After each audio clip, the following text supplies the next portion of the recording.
To find your Capital One account number and routing number, you have a few options. Check your checks. Your Capital One checks will have your account number and routing number at the bottom. The routing number is the 9-digit number on the far left and the account number follows it.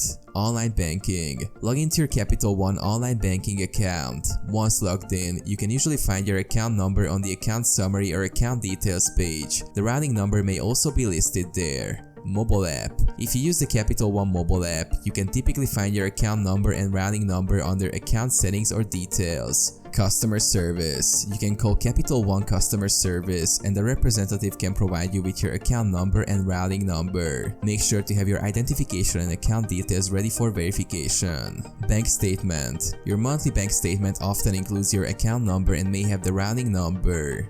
Voided check. If you have a voided check from your Capital One account, it will contain both your account number and routing number.